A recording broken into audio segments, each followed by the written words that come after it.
بسم اللہ الرحمن الرحیم نحمدہ ونصلی ونسلم علی رسولہ الکریم۔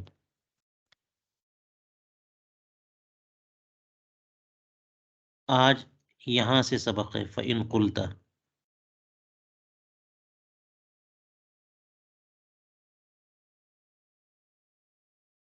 بات کیا چل رہی تھی؟ حکم کی، کہ حکم کیا ہے؟ اللہ تبارک و تعالیٰ کا خطاب جو مکلفین کے فعل سے متعلق ہو۔ اس پہ ایک اعتراض آیا کہ پھر بچوں کے فعل سے جو احکام متعلق ہوتے ہیں اس کے بارے میں کیا کہیے گا؟ وہ تو خارج ہو گئے کہ بچے مکلف نہیں ہیں۔ حالانکہ بچے جو اگر اصحاب تمیز ہیں، سمجھ ہے ان کی، تو ان کی نماز صحیح ہوتی ہے، ان کی بیع بھی درست ہوتی ہے۔ اگر وہ ان کا ولی نافذ کر دے اور اسی طرح سے کوئی حق مالی ان کے ذمے آئے تو وہ بھی حکم ہوتا ہے، ان کے جرائم حد نہیں ہوتے بالکل۔ تو یہ تو احکام تو متعلق ہوتے ہی ہیں بچوں سے، اور آپ نے فعل مکلف سے متعلق قرار دے دیا تو حکم نہیں ہو، پھر وہ کوئی حکم نہیں ہے۔ یہ سب باتیں تھیں، اس کا جواب دیا تھا انہوں نے، یا اس کا یہ اعتراض اور حل کیا، اور شافعیہ کی طرف سے ایک حل آیا تھا جس میں یہ تھا کہ نہیں نہیں، یہ ہاں، بچوں کے ساتھ نماز کا معاملہ یہ حکم نہیں ہے، اس طرح کہا انہوں نے۔ یہ جواب آیا کہ بچوں کی نماز صحیح نہیں ہوتی، حکم شرع کے اندر نہیں آتے، وہ تو بس یوں ہے کہ اللہ تبارک و تعالی کی عادت کریمہ جاری ہے، اس لیے اعمال کو ضائع نہیں فرماتا اور ثواب دیتا ہے۔ یہی معاملہ اسی طرح سے بیع کے بارے میں کہہ دیا۔ تو یہ سب باتیں ہو گئیں اس سے پہلے کی،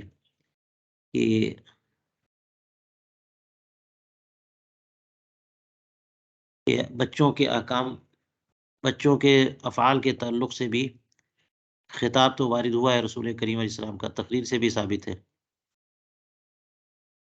ہاں، فَإِن قُلْتَ، اب دیکھیے اعتراض، جو آخری بات آئی تھی کہ خطاب نبوی تو وارد ہوا ہے۔ فَإِن قُلْتَ لَا يُسَمَّى هَذَا الْخِطَابُ حُكْمًا إِنَّمَا الْحُكْمُ الْخِطَابُ الْمُتَعَلِّقُ بِفِعْلِ الْمُكَلَّفِ، اس طرح کے خطاب کو حکم تھوڑی کہا جاتا ہے۔ یہ کہ اعتراض، یہ بچوں سے متعلق جو نبوی خطاب وارد ہوا اعلیٰ صاحب الصلاۃ والتسلیم،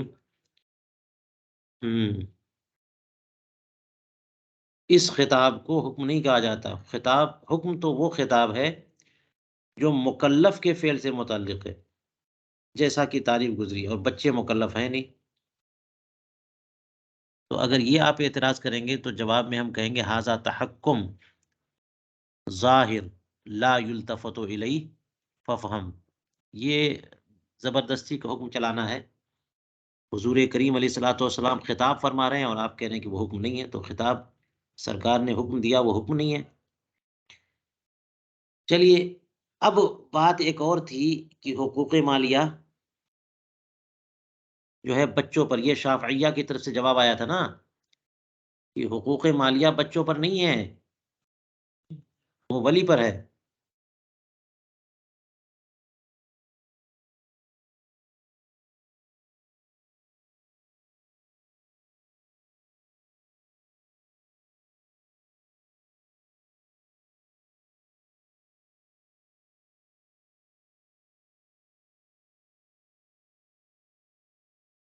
تو کہتے ہیں کہ ہاں، وَأَمَّا الْحُقُوقُ الْمَالِيَّةُ فَلَوْ لَمْ تَجِبْ عَلَى الصَّبِيِّ كَانَ الْأَخْذُ مِنْ مَالِهِ ظُلْمًا، رہے حقوق مالیہ، یہاں پہ تو بات یہ بنا دی کہ وہ بچوں پر نہیں ہے، اولاً واجب نہیں ہوتے. تو اس کا جواب یہ ہے کہ اگر حقوق مالیہ بچوں پر واجب نہ ہو تو ان کے مال سے اخذ کرنا یہ ظلم ہوگا، کہ جس کے اوپر واجب نہیں ہے اسی کے مال سے آپ لے رہے ہو زبردستی، یہ ظلم ہو جائے گا. حالانکہ اس کی بالکل اجازت ہے.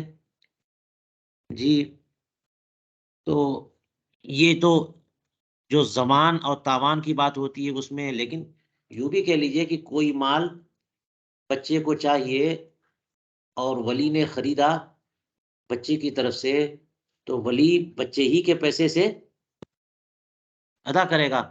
تو اگر حقوق مالیہ بچے کے اوپر لازم نہیں ہے تو اس کے مال سے پیسے، اس کے پیسے سے ادا کرنا یہ ظلم ہو جائے گا، غلط ہو جائے گا. ایسا تو نہیں ہے.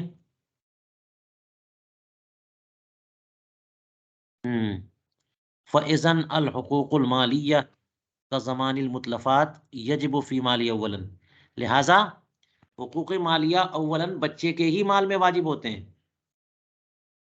حقوق مالیہ جو کس پر عائد ہوتے ہیں؟ بچے ہی کے مال میں. یہ نہیں کہ جناب جو اس کا ولی ہے یا وصی ہے اس کے ذمے چلے گئے اور پھر وہ جو ہے وہ اپنے مال سے ادا کرے یا کسی اور مال سے ادا کرے یا بچے کے مال سے. نہیں نہیں نہیں، حقوق مالیہ بچوں ہی کے مال پر جاتے ہیں. اس کی مثال متلفات کے تاوان کی لے لیجئے. بچے نے کوئی چیز ضائع کر دی ہے نا، بچے نے کسی کا کوئی سامان ضائع کر دیا، تو اب کا تاوان کون دے گا؟ بچے کے مال سے ادا ہو. یجب فی مالیہ اولاً یہ حقوق مالیہ بچے کے ہی مال میں واجب. ثم ینوب عن الولی فی ادائی، پھر جو ہے ولی جو ادا کرتا ہے وہ اس کی نیابت میں ادا کرتا ہے. ولی اس کا نائب ہوتا ہے اس مال کی ادائیگی میں. جی، ولا نريد بصحت بیعہ ما ذکر حتی تکون عقلیتا، اور بیع کی صحت سے ہمارا مقصود وہ نہیں ہے جو یہاں پہ ذکر کیا گیا کہ جناب جو ہے وہ بیع جس کا نام ہے اس کے سارے اجزاء پا لیے گئے تو صحت امر عقلی ہو گئی اور یہ حکم شرعی نہیں ہے، جو اس سے پہلے درس میں بتایا تھا. وہ مراد نہیں ہے. بل ان بیعہ نافذ مع اذن الولی، بلکہ ہماری مراد یہ ہے کہ بچے کی بیع نافذ ہے. یہ حکم شرع ہے کہ نہیں ہے؟ بچے نے بیع کر دی تو بیع نافذ ہے، ولی کی اجازت سے ہی صحیح، موقوف ہے ولی کی اجازت پہ. ولی نے اجازت دے دی، بیع نافذ ہو گئی. اب بتائیے اس کا یہ حکم شرع ہے کہ نہیں ہے؟ اس کا مطلب یہ ہوا کہ حکم شرع یوں ہے کہ اگر اب وہ مشتری بیع کو کینسل کرنا چاہے، اقالہ کرنا چاہے، اور یہ ولی اور بچہ یہ لوگ قبول نہ کریں اس اقالے کو، تو اقالہ نہیں ہو سکتا، بیع کینسل نہیں ہو سکتی. اگر کوئی مال میں عیب ہے یا خیار شرط لے لیا ہو یا مال دیکھا نہیں جس کی بنیاد پہ خیار رویت اسے ملا تو الگ معاملہ ہے. لیکن کوئی مسئلہ بھی نہیں ہے، کوئی خرابی نہیں ہے مبی میں، اور بچے نے بیع کر دیا، ولی نے نافذ کر دیا، تو اب تو مال اس کا ختم اور یہ مال چلا گیا مشتری کے پاس، وہ مالک ہو گیا. وہ مال جو ہے نا اب اس کے پاس نہیں آ سکتا جب تک کہ دونوں کی رضامندی نہیں. یہ حکم شرع نہیں ہے تو کیا ہے؟ اب اس مال کو اگر استعمال کرتا ہے تو یہ استعمال جو ہے تصرف حرام ہوگا، بچہ یا بچے کے ولی کہ غیر کی ملک میں تصرف ہے. مشتری جس نے خریدا ہے وہ اجازت نہیں دے تو اب یہ مال استعمال نہیں یہ بھی یہ حکم شرع نہیں تو کیا ہے؟ وہذا حکم شرعی، البتہ یہ بہرحال حکم شرع ہے. فإن معناه ان بیعہ بعد الاذن سبب للملک، یہ بھی دیکھ لیجئے. اس لیے کہ ہم نے جو بیع کا مطلب بیان کیا ہے وہ یہ کہ ولی کی اجازت کے بغیر مال کا بیچ دینا، یعنی بچہ بیچ دے تو ملکیت کا سبب ہے. ملکیت ٹرانسفر ہو کر کے اب مشتری کے پاس جائے گی. ملکیت کسی اور کی تھی اب کسی اور کی ہو گئی.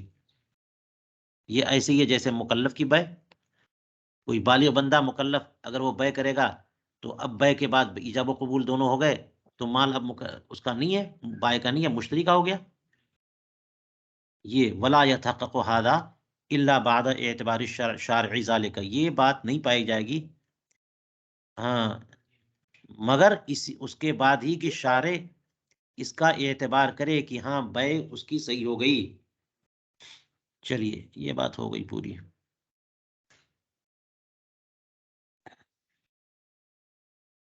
فرماتے ہیں ولو اوراد بدلہا کحرکتی بیعہ وعدم نفاذہ عند عدم الاذن لکان ادفع للشغب۔ اگر صحت بے کے لفظ کی جگہ حرکت بے کا لفظ استعمال کرتے تو اس سے جو ہے نا یہ جو بات ادھر سے ادھر جا رہی ہے، یہ سوال اور جواب اور سوال اور جواب، اس شور و شغب کا دفعیہ ہو جاتا۔ بات سمجھ میں آئی؟ انہوں نے جو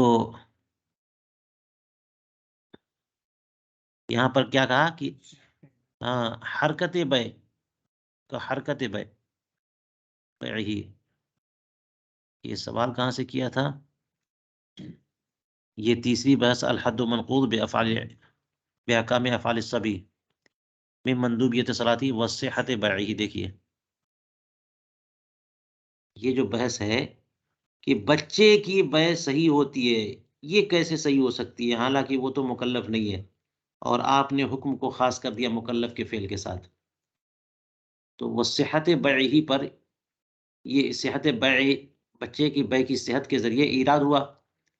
اب اس کا شافعیہ کی طرف سے جواب اور سوال اور جواب اور سوال جواب، تو کہہ رہے ہیں کہ وہ لفظ صحیح جو کہا نا اسی کو حل کرنے کے لیے کہہ دیا کہ صحت سے مراد یہ نہیں ہے، بلکہ صحت امر عقلی امر شرعی نہیں ہے، صحت سے مراد یہ کہ اس کے شرائط اکٹھا ہو جائیں اور پھر یہ اس کا اثر پیدا ہو جائے۔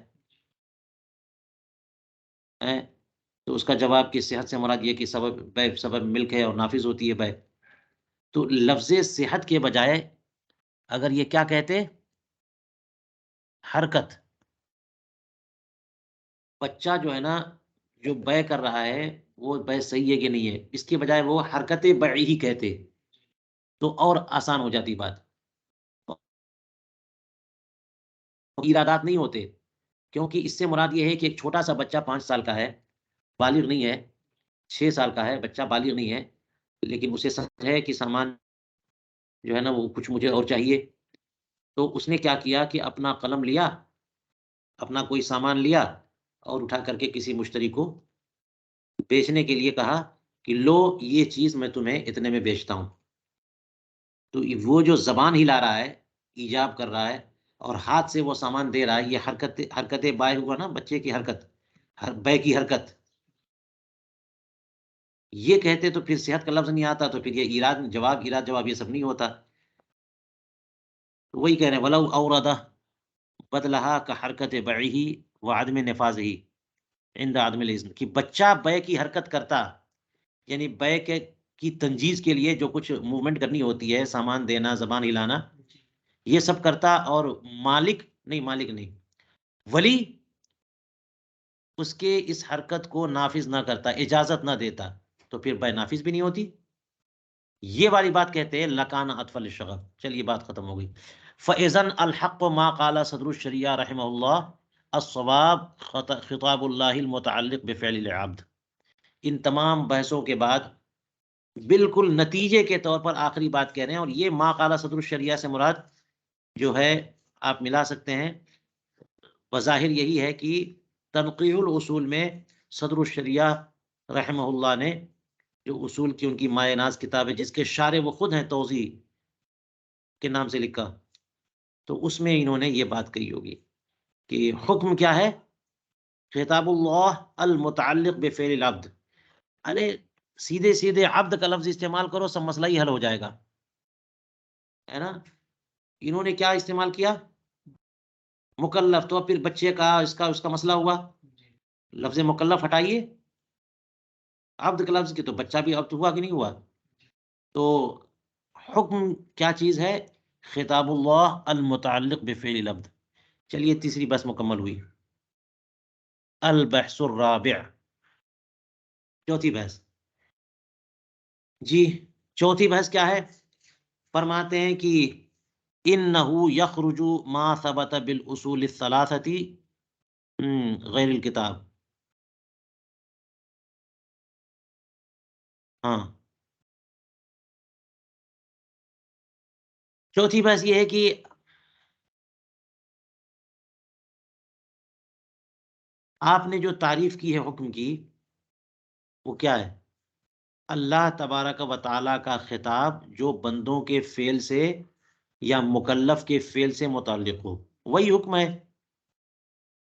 تو جناب یہ تو پھر آپ نے خطاب اللہ کہا، اللہ کا خطاب، تو پھر تو قرآن کے ساتھ وہ خاص ہو گیا۔ تو اس کا مطلب سارے احکام قرآن پاک سے مستفاد ہوں گے۔ پھر حدیث پاک کہاں گئی؟ اجماع سے جو مسائل ثابت ہوتے وہ کہاں گئے؟ قیاس سے جو مسائل ثابت ہوتے وہ کہاں گئے؟ تو کیا ان سے کوئی حکم صادق نہیں، کوئی حکم مستنبط نہیں ہوگا؟ یہ سوال سمجھ میں آیا؟ حکم جو ہے مستفاد ہوتا ہے، تمام احکام مستفاد ہوتے ہیں ان چاروں سے، کتاب سے، سنت سے، اجماع سے، قیاس سے۔ آپ نے حکم کی تعریف کی کہ اللہ تعالیٰ کا خطاب جو بندوں کے فعل سے متعلق ہو، تو حدیث اللہ کا خطاب تو نہیں ہے، اجماع خطاب الہی تو نہیں ہے، قیاس خطاب الہی تو نہیں ہے۔ تو یہ بحث ہو گئی۔ الرابع انہ یخرج من الحد، حکم کی تعریف سے خارج ہو جائیں گے وہ تمام جو کہ اصول ثلاثہ سے ثابت ہوں غیر کتاب، کتاب کے علاوہ جو اصول ثلاثہ باقی ہیں، من بیانیہ یعنی سنت ہے، اجماع ہے اور قیاس ہے، لعدم خطاب اللہ ہونا، کیونکہ وہاں خطاب الہی کہاں ہے؟ یہ ایراد سمجھ میں آیا؟ جواب، والجواب انہا کاشفۃ عن الخطاب الالہی، جواب اس کا یہ ہے کہ یہ اصول ثلاثہ جو ہیں کتاب کے بعد، یہ خطاب نہیں لیکن خطاب کے کاشف ہیں، کاشف عن الخطاب ہیں، یعنی وہاں خطاب الہی گویا کی موجود ہے، جو محذوف ہے، جو مقدر ہے۔ خطاب حقیقی، خطاب حکمی، دو درجے میں مان لیجیے آپ، خطاب حقیقی اور خطاب، یا خطاب صریحی، خطاب غیر صریحی۔ تو خطاب صریح جو ہے وہ قرآن پاک ہے، اور غیر صریح جس کے کاشف یہ تینوں ہیں، سنت اور اجماع اور قیاس۔ تو انہا والجواب انہا کاشفۃ عن الخطاب، خطاب الہی، خطاب الہی کے کاشف یہ تینوں ہیں، اس کا مطلب وہاں بھی خطاب الہی مانیں گے، ٹھیک ہے؟ فالثابت بہا ثابت بہ، تو اصول ثلاثہ سے جو احکام ثابت ہوتے ہیں وہ بھی خطاب الہی سے بھی ثابت مانے جائیں گے، ٹھیک ہے؟ فالحکم حقیقتاً ہوا ذالک الخطاب، تو بات صحیح ہو گئی کہ حکم جو ہے حقیقت میں وہی خطاب الہی ہے، اور اس میں قرآن سے جو ہے نا وہ اصل خطاب ہے اور یہ کاشف خطاب ہے۔ فَإِن قُلْتَ فَعَلَى هَذَا يَلْزَمُ أَن لَا يُعَدَّ نظم القرآنی خطاباً، اس تشریح پر ایک اور ایراد، وہ کیا کہ آپ نے کہہ دیا کہ حدیث، اجماع اور قیاس یہ خطاب نہیں ہے، کاشف عن الخطاب ہیں، جی؟ تو اب یہ بتائیے کہ قرآن کریم جو کلام نفسی ہے، اصل کلام نفسی کلام ربانی قدیم ہے، یہ جو ہم آیتیں پڑھتے ہیں، جو کلمات سے مرکب ہیں، ہے نا، حروف ہجائیہ سے مرکب ہے، ہمارا پڑھنا حدیث ہے، ہمارا لکھنا حدیث ہے، ٹھیک ہے؟ تو یہ تو دال علی الکلام نفسی ہے نا،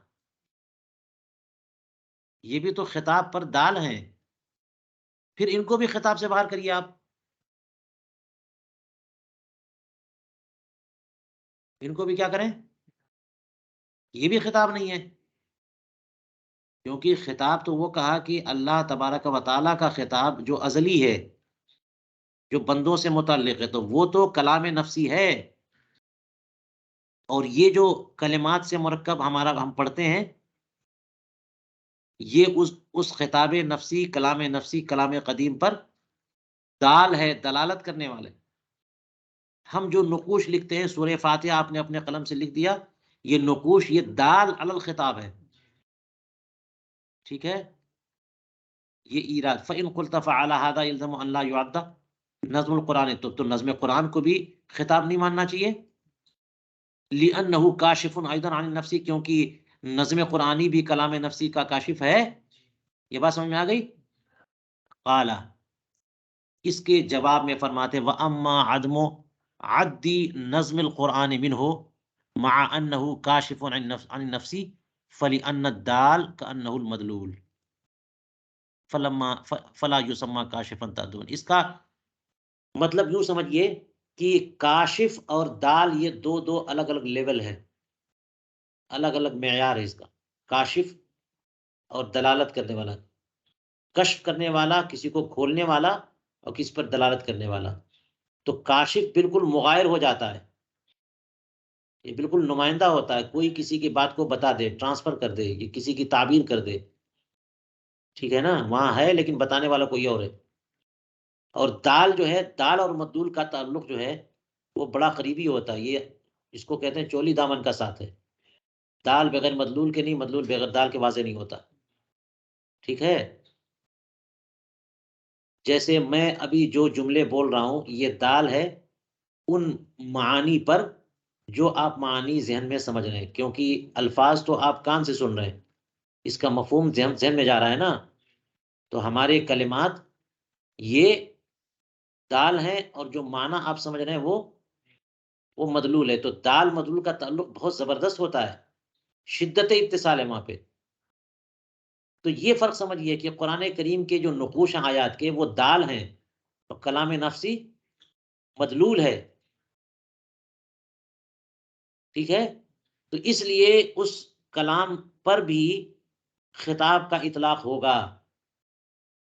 کلام پر بھی خطاب کا، کیونکہ وہ کاشف نہیں ہے بلکہ وہ دال ہے. وہ کاشف نہیں ہے، وہ دال ہے. اور یہ تینوں کیا ہیں؟ حدیث اور اجماع اور قیاس، یہ کیا ہیں؟ یہ کاشف ہیں. چلیے یہ اعتراض و جواب. لأنه فرمایا فإن قلت فعل هذا يلزم أن لا يعد نظم القرآن خطابا لأنه كاشف أيضا عن النفس. جواب، اس کے جواب میں کہا وأما عدم عد نظم القرآن منه، رہا یہ کہ نظم قرآنی کا شمار نہ کرنا منہ اس سے، یعنی کاشف سے. کاشف میں یہ نہیں ہے، وہ سنت، اجماع اور قیاس یہ کاشف عن الخطاب ہیں، اور نظم قرآنی کاشف عن الخطاب نہیں ہے بلکہ وہ دال ہے.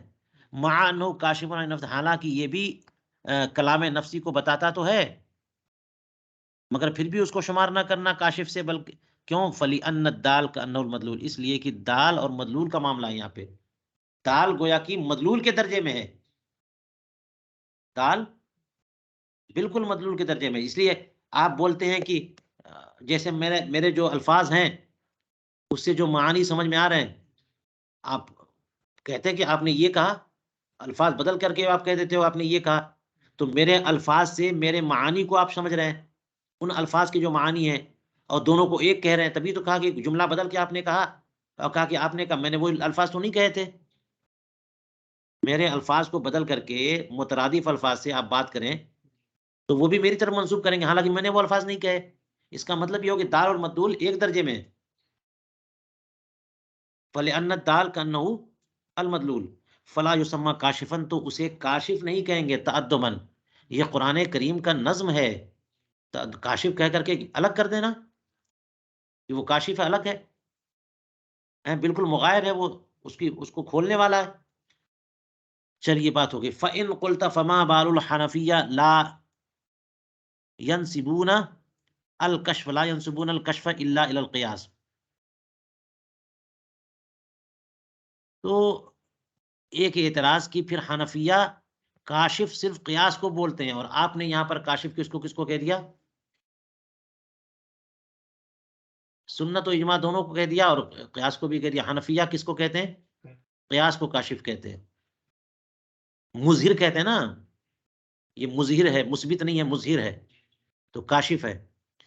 تو کیا حنفیہ جو ہے کیوں آخر کشف کی نسبت جو ہے وہ صرف کس کی طرف کرتے ہیں؟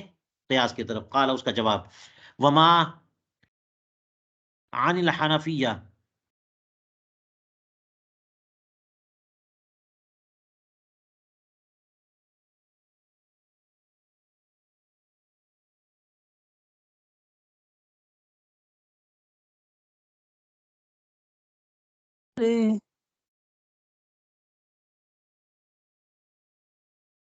یہ عن جو ہے حرف جر ہے، تو اس کے لیے ایک فعل یہاں پر محذوف مانیں گے کہ حنفیہ کی طرف سے جو بات یہ آئی، لیکن اسی پر میں غور کر رہا تھا کہ یہ عن جو ہے فعل بھی ہو سکتا ہے، عنا یا عنو کا معنی ہوتا ہے ظاہر کرنا. وہی میں غور کر رہا تھا کہ کیا یہ فعل تو نہیں ہے. یہ حنفیہ نے جو بیان کیا ہے، اور اگر عن حرف جر ہے تو اس کا مطلب جو حنفیہ سے روایت آئی، جو ان کا قول آیا. چلیے بات مشکل نہیں ہے. کہتے ہیں کہ حنفیہ کا جو یہ قول ہے کہ ان القیاس مظہر، قیاس مظہر ہے برخلاف سنت و اجماع کے، کہ حنفیہ نے یہ معاملہ صرف قیاس کے ساتھ خاص کر دیا اور سنت و اجماع کو تو اس سے الگ رکھا، ادھر ہی رکھا قرآن کے ساتھ. فمبنی علی انہ اصرح فی الفرعیتی، تو وہ یہ جو موقف حنفیہ کا ہے وہ اس بات پر بنا کرتا ہے، اس کا دار و مدار اس پر ہے، یا اس بنیاد پر انہوں نے کہا کہ قیاس فرعیت میں زیادہ صریح ہے. فرعیت میں زیادہ صریح ہے کیا مطلب؟ مجھ سے سنیے. کیونکہ قیاس میں جو بات آپ کہتے ہیں وہ سرے سے جو ہے نا قرآن و حدیث میں کہیں پر ہے ہی نہیں. ٹھیک ہے، ایک مقیس علیہ نکالتے ہیں آپ، اور اس پر جو ہے نا وہ، یعنی قرآن و حدیث میں کوئی حکم ہے. قیاس میں کیا ہوتا ہے؟ قرآن و حدیث میں کوئی حکم ہے، اس کی ایک علت وہاں سے مستفاد ہوتی ہے جو مجتہد کے ذہن میں ہے. وہ علت یا تو بیان کردہ ہو یا پھر بیان نہ کی گئی ہو. وہ علت کسی فرعی مسئلے میں جس مسئلے کا ذکر سرے سے نہیں ہے قرآن و حدیث میں، وہ علت وہاں بھی پائی گئی، تو جو حکم وہاں پر ہے وہی حکم یہاں پہ لا رہے ہیں. یہی نا قیاس ہے. تو دیکھ لیجئے سرے سے قیاس والا جو مسئلہ ہے وہ سرے سے ہے ہی نہیں وہاں پہ نصوص میں. اس کے مقابل قرآن، اور قرآن کے بعد جو حدیث اور اجماع ہے نا، رسول کریم علیہ الصلوۃ والسلام کے ارشادات، یہ تو اللہ تبارک و تعالیٰ کے ارشادات ہیں.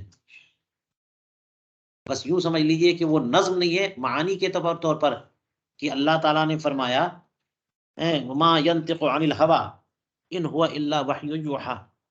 اس لیے قرآن حدیث پاک کو بھی قرآن پاک سے ملحق رکھا جائے گا. فرق جو ہے نا وہ نظم قرآنی کا ہے، کہ قرآن کریم میں جو نظم ہے نا وہ بھی قرآن ہے نا، وہ بھی کتاب ہے، اور یہ نظم حدیث جو ہے نا وہ کتاب نہیں ہے. جو معانی اس کے ہیں وہ بھی وحی ربانی ہے. اسی طرح سے اجماع کی بات لے لیجئے. اجماع بھی کس پر ہوتا ہے؟ کوئی بات، کوئی مسئلہ اگر قرآن میں مذکور ہے یا حدیث پاک میں مذکور ہے اور وہ قطعی طور پر نہیں ہے، تو اسی پہ کسی پر اجماع ہو جاتا ہے. صحابہ کا، علم مجتہدین کا، تو وہ بھی مذکور ہے نصوص میں. حدیث بھی نصوص میں مذکور موجود ہے، نصوص ہی کو کہتے ہیں حدیث، اور اجماع بھی موجود ہے. لیکن قیاس نہیں موجود ہے، کوئی ذکر نہیں ہے وہاں پہ اس کا. اس لیے فرعیت جو ہے نا مکمل طور پہ پائی جاتی ہے کس میں؟ قیاس میں. فرعیت اس لیے انہوں نے کہہ دیا کہ قیاس جو ہے نا وہ مثبت ہے ہی نہیں بلکہ مظہر ہے، کاشف ہے. بات سمجھ میں آ گئی ہوگی. چلیے کہتے ہیں کہ حنفیہ نے جو یہ کہہ دیا کہ قیاس مظہر ہے، سنت و اجماع مظہر نہیں ہے، تو یہ اس بات پر مبنی ہے کہ قیاس فرعیت میں زیادہ صریح ہے برخلاف سنت و اجماع کے، کہ وہ بھی فرع ہیں قرآن کے، بلا شبہ وہ قرآن نہیں ہے. حدیث اور اجماع بھی قرآن نہیں ہے، قرآن کے فرع ہی ہیں، لیکن وہ قرآن سے بہت قریب ہیں، ہے نا، قرآن سے بہت قریب ہیں وہ. فَإِنَّهُ، کیوں یہ زیادہ صریح فرعیت میں قیاس؟ فَإِنَّهُ يحتاج إلى أصل مقيس عليه حال أخذ الحكم بخلافهما. اس لیے کہ قیاس میں ایک اصل مقیس علیہ کی ضرورت پڑتی ہے. قیاس محتاج ہے ایک ایسی اصل کا جو کہ مقیس علیہ ہو، جس پر قیاس کریں. حال اخذ الحکم، جب حکم لینا ہوگا تو مقیس علیہ ایک اصل چاہیے. ٹھیک ہے، برخلاف سنت اور اجماع کے، کہ سنت تو بذات خود حجت ہے نا. حدیث پاک میں جو لفظ آ گیا وہ خود حجت ہے، اس میں کسی اور مقیس علیہ کی ضرورت نہیں کہ حدیث پاک میں فرما دیا یہ بات، اب دیکھو کہ قرآن پاک کے کسی اصل کے مطابق ہے کہ نہیں ہے۔ ارے حدیث پاک خود حجت ہے، اجماع خود حجت ہے، پر خلاف جو ہے نا وہ اجماع اور حدیث کے، کہ اس میں کسی اصل مقیس علیہ کی ضرورت نہیں ہے۔ اذ لا یحتاج فی اخذ الحکم منہما الی شیء سواہما، کیونکہ ان میں یعنی سنت اور اجماع میں جو ہے ضرورت نہیں پڑتی، ان سے حکم لینے کے معاملے میں ضرورت نہیں پڑتی کسی اور چیز، بس اجماع ہے تو حکم ہے، حدیث پاک میں بیان کر دیا وہ حکم ہے۔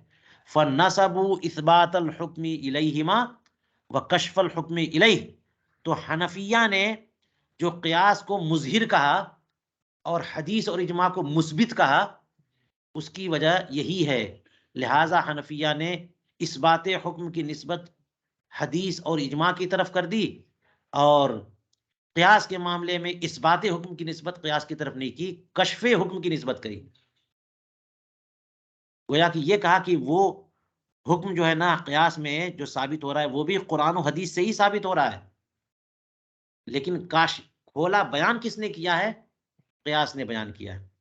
فتأمل فی فإنہ دقیق، یہ بڑی دقیق اور باریک بات ہے، حقیق بالقبول، قبول کرنے کے لائق ہے۔ چلیے بات ختم ہو گئی مکمل۔ کسی کو کوئی جو ہے شبہ ہو تو آپ حضرات پوچھ سکتے ہیں۔ چلیے ہاں، فرماتے ہیں ثم فی تسمیت الکلام فی الازل خطابا خلاف، یہاں پہ ایک اور اختلاف کہ کلام کو خطاب ازل میں کہیں گے کہ نہیں کہیں گے۔ کلام الہی ازلی ہے نا،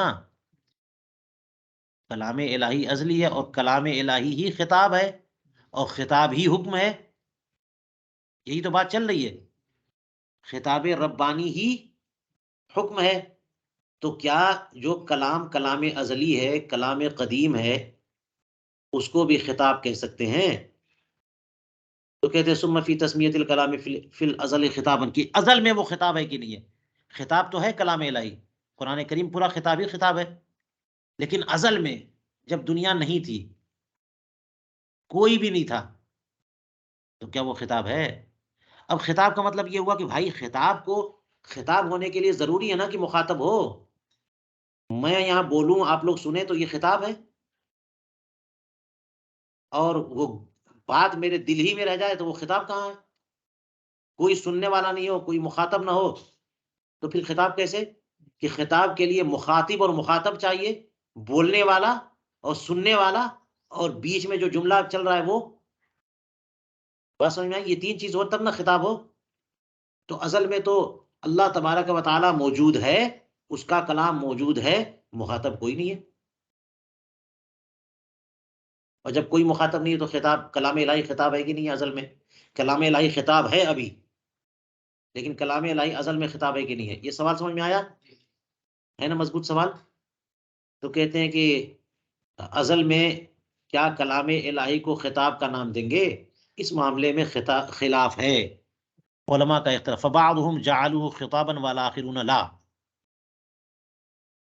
والآخرون لا، فرماتے ہیں کہ بعض علماء اصول اسے خطاب قرار دیتے ہیں، اور بعض لوگ کہتے ہیں کہ نہیں، ازل میں خطاب نہیں ہے، وہ بعد میں خطاب قرار دیں گے اس کو۔ والحق انہ، اب اس کا محاکمہ دیکھیے کہ صاحب مسلم الثبوت نے کیا فرمایا، کہتے ہیں سچی بات یہ ہے کہ انہ خلاف لفظی، یہ کوئی اختلاف نہیں ہے، آپ خطاب کو کس معنی میں خطاب کہہ رہے ہیں اس اعتبار سے آپ کہہ دیجئے، نام دے دیجئے۔ لفظی اختلاف ہے، لفظی اختلاف کا مطلب یہ ہوتا ہے کہ حقیقی اختلاف نہیں ہے، معنوی اختلاف نہیں ہے، نام دینے کی بات ہے، کہ آپ کے نزدیک خطاب کی تعریف کچھ اور ہے، جو لوگ کہتے ہیں کہ وہ خطاب ہے، اور کچھ لوگوں کے نزدیک خطاب کی تعریف کچھ اور ہے، اور وہ کہتے ہیں کہ خطاب نہیں ہے ازل میں، تو کوئی ٹکراؤ ہی نہیں ہے۔ تو یہ اختلاف لفظی ہے۔ ان فسر بما یفہم ولو بالآخرتی، ہاں نہیں، بما یفہم نہیں، بما یفہم معروف، ولو بالآخرتی ای ما فیہ صلوح الافہام کان خطابا فیہ، یعنی اگر خطاب کی تفسیر یوں کی جائے کہ خطاب وہ کلام ہے جو سمجھا سکے، جو افہام کر سکے، سمجھائے، ولو بالآخرت، اگر بعد والے وقت میں، بعد میں ہی صحیح، ولو بالآخرتی، اگرچہ بعد میں، ابھی وہ جملہ موجود ہے، ابھی وہ سمجھا نہیں رہا ہے، لیکن بعد میں وہ سمجھا سکے، یعنی جس کے اندر سمجھانے کی صلاحیت ہو، اے ما فیہ صلح الافہام کان خطابا، جو بھی کلام کسی کو کوئی معنی دے سکے، کسی کے ذہن میں کوئی بات اتار سکے، اس کلام کے اندر وہ صلاحیت ہے کہ وہ کوئی مفہوم دے سکے کسی کو، وہ خطاب ہے، خطابن کان خطابن فیہ اے فی الازل. تو اگرچہ وہاں پر کوئی مخاطب نہیں ہے اور کسی کو وہ کلام سمجھا نہیں رہا ابھی، لیکن سمجھانے کی صلاحیت اس کے اندر ہے، تو وہ خطاب ہے. یہ ایک تفسیر ہو گئی خطاب کی کہ بالفعل وہ اگرچہ ابھی نہ سمجھائے کسی کو کیونکہ کوئی ہے ہی نہیں ابھی، لیکن اس کے اندر صلاحیت ہے کہ وہ جب کوئی سمجھنے والا ہوگا تو وہ جملہ سمجھا سکتا ہے، تو وہ خطاب ہے. لأنه صالح فیہ للافہام فیما لا یزال، کیونکہ اس کے اندر یہ صلاحیت ہے کہ وہ افہام کر سکے، سمجھا سکے، اگر ابھی نہ صحیح کیونکہ ابھی مخاطب نہیں، فیما لا یزال بعد میں، وہ ازل میں صالح للافہام ہے، فیما لا یزال یعنی بعد میں، جب مخاطب پیدا ہو جائیں گے اس وقت جو ہے نا یہی کلام ان کو کچھ معنی دے سکتا ہے، دے گا، تو پھر خطاب ہے، ازل میں بھی خطاب ہے، کیونکہ ازل میں وہ صالح خطاب، صالح افہام ہے. وَإِن فُسِّرَ بِمَا أَفْهَمَ، اور اگر خطاب کی تفسیر یہ کی جائے کہ جو بالفعل سمجھا دے، وہ خطاب ہے، جو سمجھا سکے وہ نہیں، بلکہ جو سمجھا دے، جس سے افہام ہو جائے، جس سے ایک مفہوم اور معنی مخاطب کے ذہن اور دل میں، دماغ میں ایک مفہوم چلا جائے، وہ اگر یہ تعریف کریں گے تو وہ مخاطب جب پیدا ہو جائے گا تب نہ ہوگا بھائی، وہ مخاطب تو ہے ہی نہیں ابھی، تو پھر ازل میں کلام جو ہے نا وہ کلام الہی تو ازل میں ہے اور مخاطب کوئی ہے نہیں وہاں، تو پھر وہ کلام الہی پھر خطاب نہیں ہے، کیونکہ بالفعل افہام نہیں پایا گیا. بما افہم اے وقع افہام، جس کی افہام ہو جائے، لم یکن فی الازل خطابا، پھر وہ خطاب ازل میں خطاب نہیں ہوگا، اذ لم یتحقق الافہام فی، کیونکہ ازل میں افہام تو متحقق ہی نہیں ہوا، ازل میں افہام کہاں، کیونکہ ازل میں کوئی بندہ نہیں ہے، کوئی سمجھنے والا نہیں ہے، کوئی مخاطب نہیں ہے. بل فیما لا یزال، بلکہ افہام پایا جائے گا کہاں پہ، بعد میں فقط، ازل میں نہیں ہے. والخطاب فی اللغت، چلیے کہتے ہیں کہ یہ خطاب کی تفسیر، یہ جو اختلاف ہے یہ اس پر منحصر ہے، یہ ڈیپینڈ کرتا ہے کہ خطاب آپ کہتے کس کو ہیں، جس جملے میں افہام کی صلاحیت ہو وہ خطاب ہے تو ٹھیک ہے کہہ لیجئے، اور جو جملہ سمجھا دے بالفعل وہ خطاب ہے تو پھر ابھی خطاب نہیں ہے، وہ ازل میں خطاب نہیں ہے، بعد میں خطاب ہے. لغت میں بھی دیکھ لی، کہتے ہیں والخطاب فی اللغتی، لغتاً خطاب کس کو کہتے ہیں، توجیہ الکلام للافہام، کلام کو سمجھانے کے لیے پیش کرنا ہے نا. ثم اطلق علی الکلام الموجہ للافہام، پھر اس کے بعد اس کا اطلاق ہونے لگا ہر اس کلام پر جس کو بھی افہام کے لیے پیش کیا جا سکے، یعنی اصل میں کلام کو سمجھانے کے لیے پیش جو کرتا ہے وہی خطاب ہے. میں ابھی کچھ کہہ رہا ہوں یہی خطاب ہے، میں ابھی آپ حضرات سے بات کر رہا ہوں یہ خطاب ہے، تو کلام کو جب لوگوں کے سامنے پیش کیا جاتا ہے یہ خطاب ہے، یہ لغوی معنی ہے. لیکن اس کے بعد اس کا اطلاق ہونے لگا ذرا وسیع مفہوم پر کہ جو بھی کلام پیش کیا جا سکے، تو یہ صلاحیت والی بات. فَإِنِ اكْتَفَى بِالصُّلُوحِ لِلْإِفَادَةِ فَالْأَزَلِيُّ خِطَابٌ فِي الْأَزَلِ، اگر صلوح پر ہی اکتفا کیا جائے کہ وہ کلام ایسا ہے جو افادہ اور افہام کے لائق ہے، اس کے اندر صلاحیت ہے، تو فَالْأَزَلِ خِطَابٌ فِي الْأَزَلِ، تو ازلی بھی خطاب فی الازل ہے. اور اگر افہام حالی مراد ہے کہ ابھی جو سمجھا سکے سمجھا دے، تو پھر کلام ازلی جو ہے نا وہ ازل میں خطاب نہیں ہے، کیونکہ ازل میں تو کوئی مخاطب ہی نہیں ہے. چلیے یہ ایک بحث انہوں نے چھیڑ دی اور بڑی معنوی بحث ہے یہ اور دقیق ہے. کہتے ہیں وَأَمَّا أَخْذُ الْعِلْمِ بِإِفْهَامِهِ فِي الْجُمْلَةِ كَمَا قَالَ السَّيِّدُ قُدِّسَ سِرُّهُ فَغَيْرُ ظَاهِرٍ. اب یہاں پہ کچھ اور بات ہے جس کو رد کر رہے ہیں، اور یہ سید سے مراد لگتا یہ ہے کہ سید شریف جرجانی نے ایک کتاب لکھی ہے التعریفات کے نام سے. تو سید شریف جرجانی نے گویا کی خطاب کی تعریف جو کچھ کی ہوگی اس پر یہ نقد کر رہے ہیں. جی تو کہتے ہیں کہ وَأَمَّا أَخْذُ الْعِلْمِ بِإِفْهَامِهِ فِي الْجُمْلَةِ، کہ رہا یہ کہ فی الجملہ افہام سے ہی علم کا اخذ کرنا، جیسا کہ سید قدس سرہ نے کہا، یہ تعریف غیر ظاہر، یہ ظاہر نہیں ہے. کیا مطلب؟ کہ خطاب کی ایسی تعریف کریے جو دونوں کو شامل ہو جائے.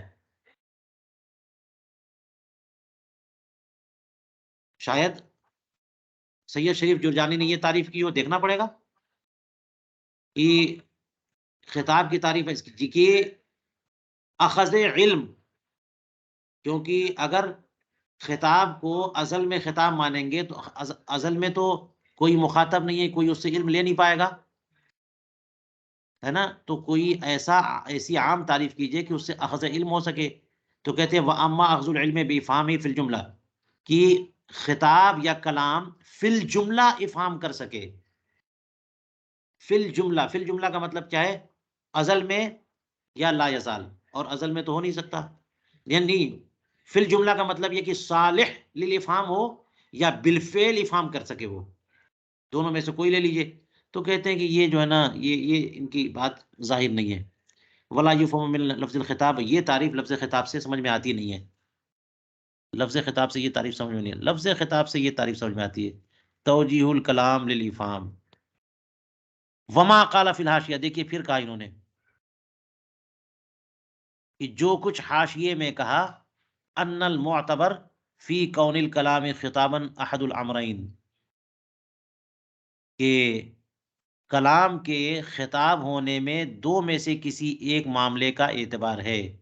یا تو بالفعل سمجھا دینا، ہے نا، سمجھا دینا، او العلم فی الحال بالافہام فی المال، یا پھر ابھی علم ہو جائے کہ یہ جملہ بعد میں سمجھا سکتا ہے.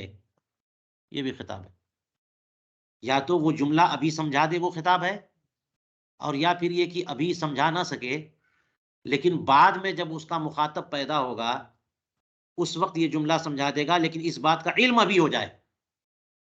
العلم فی الحال بالافہام فی المآل، یہ دو میں سے کسی ایک کا ہونا ضروری ہے، کیونکہ اللہ تبارک و تعالی کا کلام ہی تو خطاب ہے، اور اللہ تبارک و تعالی کا جو کلام ہے ازل میں، وہ خود اللہ تعالیٰ کو ما علم ہے نا اس کا.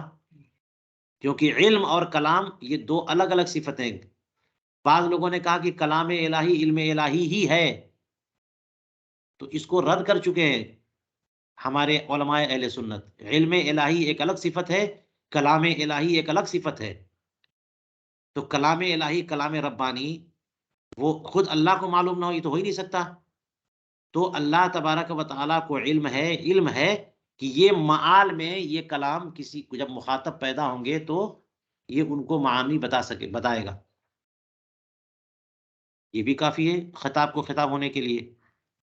تو یہ جو انہوں نے کہہ دیا ہے ہیں کہ کسی کلام کے خطاب ہونے کے لیے ان دونوں میں سے کسی ایک امر کا ہونا ضروری ہے. اور مفہم بالقوا، یہ کلام خطاب نہیں ہے، یہ خطاب بالقوا کہہ لیجیے آپ.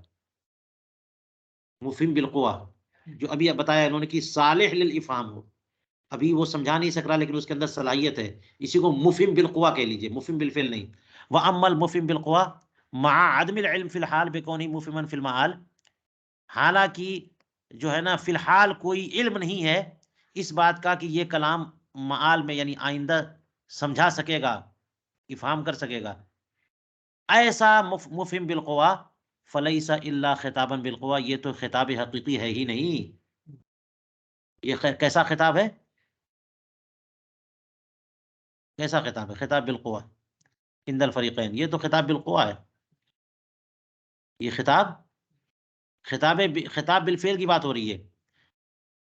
یہ ساری بات کہنے کے بعد کہتے ہیں فَإِدِّعَاءٌ محض. یہ صاحب حاشیہ نے جو کچھ کہا ما قال یہ مبتدا ہے اور فَإِدِّعَاءٌ محض یہ اس کی خبر ہے. صاحب الحاشیہ کی یہ جو بحث ہے یہ دعوی محض ہے.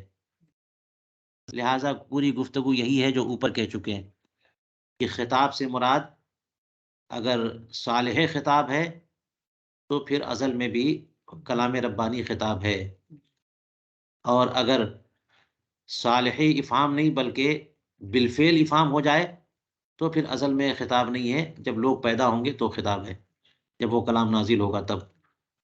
یہ بات ختم ہو گئی. اس پر صاحب حاشیہ جو ہے، اور یہاں سے واضح اشارہ ہو رہا ہے کہ حاشیے سے مراد کوئی ایسا حاشیہ ہے جو خود مسلم الثبوت پر حاشیہ ہو. تو اس حاشیے میں جو یہ کہہ دیا کہ وہ مفہم بالقوا یا صالح بالافہام، یہ والی بات جو ہے نا یہ نہیں ہے، یہ باہر کریے اس کو. یہ نہیں ہے، دونوں فریق کا اختلاف اس بارے میں نہیں ہے. وہ تو کلام خطاب ہی نہیں، وہ خطاب بالقوا ہے. یہ کہہ رہے ہیں یہ ادعائے محض ہے یہ. ٹھیک ہے. بل الکلام الذی ہوئی الافہام خطاب عند من یکتفی بالسلول الافہام فی المعال. بلکہ کلام، وہ کلام جو کہ افہام کے لیے مہیا تیار ہو، ریڈی ہے بالکل، وہ کلام جو موجود ہے، جو افہام سمجھانے، ابھی سمجھائے یا نہ سمجھائے، ابھی کوئی اس کا مخاطب ہو نہ ہو، لیکن وہ کلام ہے موجود، تیار ہے، وہ بلا شبہ خطاب ہے. ان لوگوں کے نزدیک جو سلوک کی سے اکتفا کرتے ہیں کہ کلام میں افہام کی صلاحیت ہے اگرچہ وہ ابھی نہیں، فی المعال بعد میں. ٹھیک ہے، اتنا ہی کہنا، اتنا ہی کافی ہے. ہاں، علما انہ یفہم معالا ام لا، کہ وہ معال میں سمجھائے گا، یہ بات معلوم ہو جائے یا معلوم نہ ہو، بہرحال خطاب خطاب رہے گا. تو یہ علم کی جو قید لگا دی ہے صاحب حاشیہ نے، انہوں نے یہ علم کی قید یہاں لگا دی، اب العلم کہ معال میں یعنی بعد میں وہ کلام سمجھا سکے، اس کا علم ابھی ہو جائے. یہ علم کی قید ضرورت نہیں ہے. ہاں، کہتے ہیں کہ نام یشترط للعلم بانه خطاب العلم کونہ مفہما. ہاں، آپ یہ جو علم کی قید خطاب ہونے کے لیے ضروری نہیں ہے، علم کی قید خطاب کے خطاب ہونے کے لیے ضروری نہیں ہے. علم کی قید یوں آپ کہہ سکتے ہیں کہ کسی جملے کے خطاب ہونے کے علم کے لیے ضروری ہے کہ وہ جملہ خطاب ہے کہ نہیں. آپ کو علم ہو، کسی اور کو علم ہو، اس علم کے لیے اس علم کی ضرورت ہے، محض خطاب ہونے کے لیے اس کی ضرورت نہیں ہے. فظہور الخطابیہ انما ہوا بالعلم.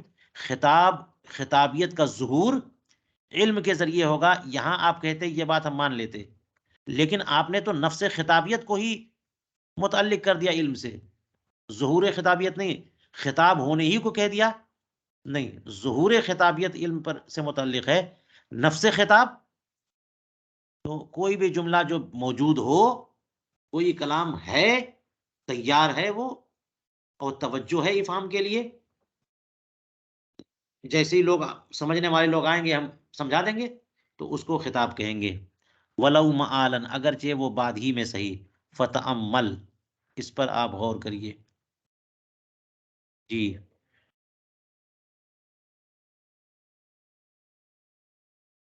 چلیے یہ بیان آج ہم مکمل کر دیں تاکہ کل سے جو ہے نا احکام کی بحث یہاں سے شروع ہو. فرماتے ہیں وَيَبْتَنِي عَلَيْهِ أَنَّهُ حُكْمٌ فِي الْأَزَلِ أَوْ فِي مَا لَا يَزَالُ. یہ جو گفتگو کر دی ہے انہوں نے کہ کلام الہی ازل میں خطاب ہے کہ نہیں ہے، اب بحث کو ذرا سمیٹیے، ہے نا، سمیٹیے بحث کو کہ کلام الہی ازل میں خطاب ہے کہ نہیں ہے. تو اس کے بارے میں کہا کہ حق بات یہ ہے کہ آپ خطاب کہتے کس کو ہیں. اگر آپ خطاب اس کو کہتے ہیں کہ جو جملہ جو کلام سمجھا دے، تو مخاطب ہونا ضروری ہے، لوگوں کا مخاطبین کا موجود ہونا ضروری ہے، تو ازل میں خطاب نہیں ہے وہ. اور اگر یہ مراد ہے کہ اس کلام میں صلاحیت ہے کہ وہ سمجھا سکے، تو پھر ازل میں خطاب ہے. بات آسان ہو گئی. تو کہتے ہیں کہ یہ جو دو صورتیں نکل آئی ہیں کہ آپ تفسیر کرتے کیا ہے، یعنی خطاب کی تفسیر کیا آپ کے نزدیک ہے، خطاب کی تعریف کیا ہے.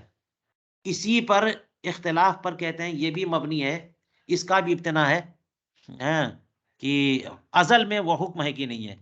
جیسے آپ نے کہہ دیا کہ کلام الہی ازل میں تو ہے، وہ ازل میں خطاب ہے کہ نہیں ہے، تو اسی پر یہ سوال بھی آ جائے گا کہ ازل میں وہ حکم ہے کہ نہیں ہے. تو جو لوگ کہیں گے کہ ازل میں خطاب ہے وہ یہ کہہ سکتے ہو ازل میں حکم ہے، جو کہیں گے ازل میں خطاب نہیں ہے وہ کہیں گے ازل میں حکم نہیں ہے. وَيَبْتَنِي عَلَيْهِ أَنَّهُ حُكْمٌ فِي الْأَزَلِ وَفِي مَا لَا يَزَالُ، اسی پر ہاں یہ بھی حکم آتا ہے اور اس کا دار و مدار بھی اسی پر ہے. کس کا دار و مدار؟ کہ خطاب الہی ازل میں حکم ہے کہ نہیں ہے، تو حکم ازل میں ہے یا فی ما لا یزال یا بعد میں ہے. فمن قال الکلام خطاب فی الازل، تو جو لوگ یہ کہتے ہیں کہ کلام الہی ازل میں خطاب ہے وہ یہ کہیں گے ازل میں حکم ہے، جو کہیں گے کہ ازل میں خطاب نہیں ہے وہ حکم ہی نہیں کہیں گے. فَإِن قُلْتَ، اعتراض، کہتے ہیں کیف یتأتی ازلیت الحکم مع انہ الخطاب المتعلق والتعلق حادث. یہ ایک اور سوال ہے اور دقیق سوال ہے، جواب بھی دقیق ہے، اس کو بھی سمجھنے کی کوشش کریے تاکہ آج کا درس مکمل ہو. جی یہ کیا ہے؟ توجہ ضروری ہے. بات یہ ہو گئی کہ اللہ، اچھا یہ بات بالکل طے ہے، کوئی اختلاف نہیں ہے ہمارا اہل سنت کا کہ کلام ربانی قدیم ہے، ازلی ہے، ازل میں کلام ہے وہ جب کوئی نہیں تھا. اب اس کے بعد جب ازل میں وہ کلام ہے تو ازل میں وہ خطاب ہے کہ نہیں ہے، یہ اختلافی ہو گیا معاملہ. پھر ازل میں پھر حکم ہے کہ نہیں ہے، امر نہیں، حرام حلال، کون چیز جو ہے نا مکروہ تحریمی ہے، کون چیز حرام ہے، کون چیز فرض ہے، کون چیز واجب ہے، یہ سب ازلی حکم ہے کہ نہیں ہے، یہ بھی اسی پر ہے نا. تو اب یہاں پر سوال یہ کہ جی جو رائے آپ نے پیش کر دی ہے کہ جو لوگ ازل میں کلام کو خطاب مانتے ہیں وہ الگ ازل میں حکم کو بھی مانیں گے، اس پر اعتراض. ازل میں حکم کیسے ہو سکتا ہے؟ کیف یتأتی ازلیت الحکم، حکم کی ازلیت کا معاملہ کیسے سامنے کیسے ہو سکتا ہے درست؟ مع انہ الخطاب المتعلق، حالانکہ حکم جو ہے، ابھی آپ نے کیا کہا، حکم کس کو کہتے ہیں؟ یہ یہ ہے خطاب. حکم کیا ہے؟ حکم کس کو کہتے ہیں؟ الخطاب اللہ المتعلق بفعل العباد، بفعل المکلف. جی تو حکم تو خطاب الہی کو کہتے ہیں نا. حکم کیا ہے؟ انہ الخطاب المتعلق بفعل المکلف یا بفعل العباد.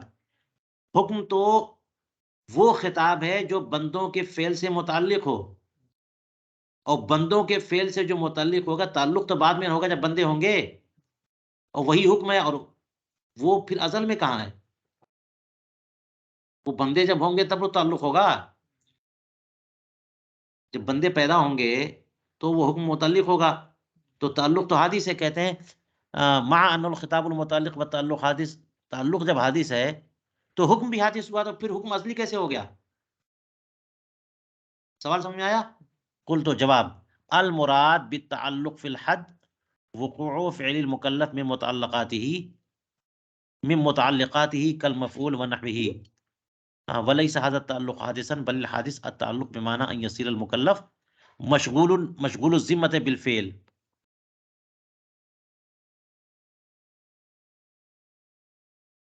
ہاں ایک جواب ہم سے سنیے، اور وہ جواب، یہ جواب ذرا دقیق ہے ان کا. ہم سے جواب یہ سنیے کہ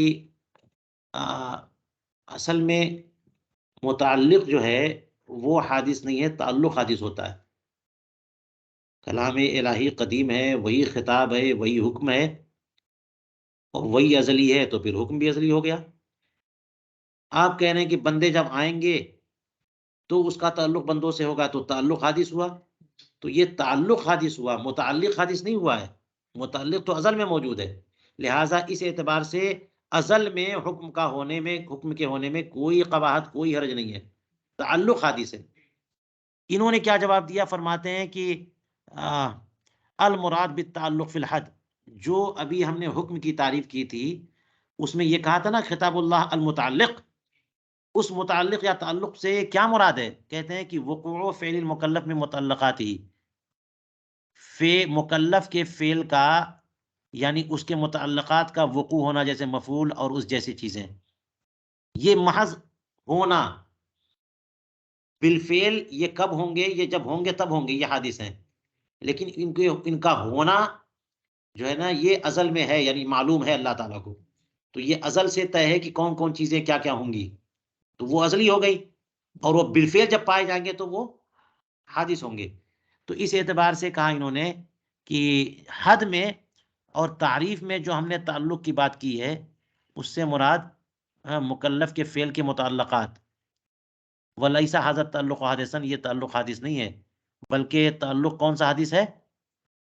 یہ کہ ان یصیر المکلف مشغول الذمہ بالفعل، بالفعل وہ مشغول ہو جائے، جب وہ بندہ آ جائے اور اس کے ذمے فلاں کام آ جائے، مشغول الذمہ، بندہ جو مکلف ہے وہ اس ذمے کے ساتھ مشغول ہو جائے، وہ ذمہ اس کے اوپر آ جائے، یہ فعل حرام ہے، اس کی ذمہ داری ہے کہ وہ بچے، یہ فعل فرض ہے، اس کی ذمہ داری ہے کہ وہ کرے، تو بندہ بالفعل جب کوئی ذمہ لے لے، اس کے ذمے وہ فعل آ جائے، یہ تعلق آپ کہیے گا تو یہ حادث ہے، یہ جب بندے آئیں گے تب تو ہوگا۔